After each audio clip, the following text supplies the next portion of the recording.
Anong karapatan mo pagharapin kami ng babaeng niyo? Akala ko makakatulong sa'yo. Sa akin, Narinig ko kayo ng tatay mo. Cargo pamilya ko, Mia. Labas ka na doon. Naisip ko it will help you move on Move on from what?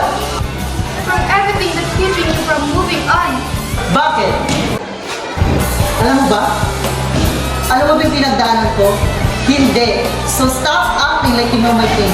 Stop acting like you know it. Naku, pwede mong sabihin na mamumove na ko?